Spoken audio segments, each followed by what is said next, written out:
original par Hermione Granger. Alors, dans ce livre, il y a 5 contes. Le sorcier et la marmite sauteuse, la fontaine de la bonne fortune, le sorcier au cœur velu, Babidi Lapina et la souche qui gloussait, et bien entendu, le conte des 3 frères, qui est une des histoires les plus populaires puisque même les moldus que nous sommes la connaissent. Tu sais, c'est celle qui explique le symbole qui est très utilisé par les fans de Harry Potter.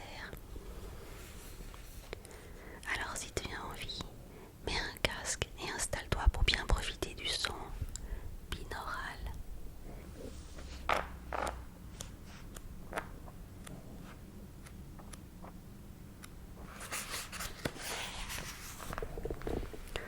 Le conte des 3 frères. Il était une fois 3 frères qui voyageaient au crépuscule le long d'une route tortueuse et solitaire.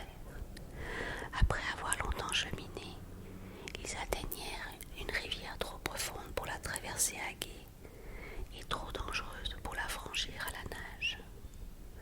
Les 3 frères cependant connaissaient bien l'art de la magie. Aussi, d'un simple mouvement de baguette, ils firent apparaître un pont qui enjambait les eaux redoutables de la rivière. Ils étaient arrivés au milieu du pont lorsqu'une silhouette encapuchonnée se dressa devant eux en leur interdisant le passage.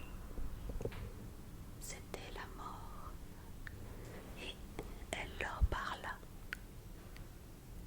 Elle était furieuse d'avoir été privée de 3 victimes, car d'habitude les voyageurs se noyaient dans la rivière. Mais elle était rusée. Elle fit semblant de féliciter les 3 frères pour leur talent de magicien et leur annonça que chacun d'eux avait droit à une récompense pour s'être montré si habile à lui échapper.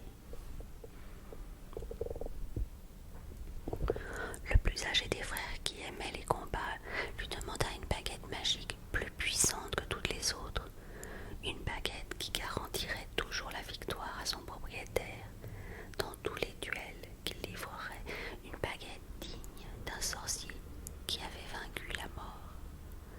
La mort traversa alors le pont et s'approcha d'un sureau sur la berge de la rivière.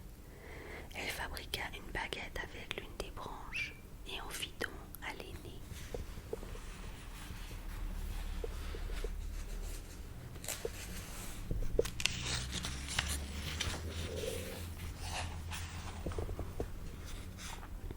Le deuxième frère, qui était un homme arrogant, décida d'humilier la mort un peu plus et demanda qu'elle lui donne le pouvoir de rappeler les morts à la vie.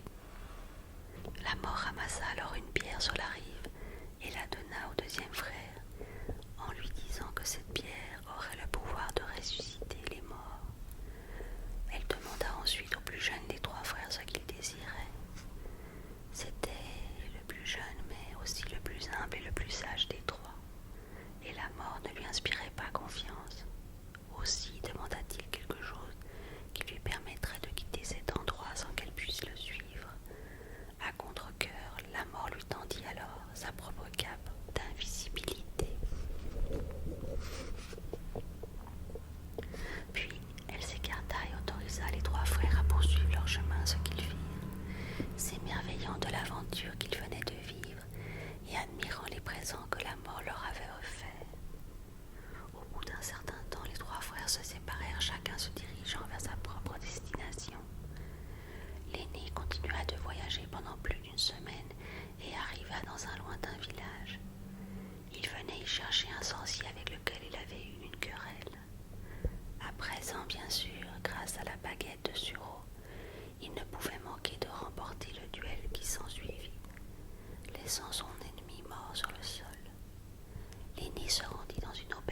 je te souhaite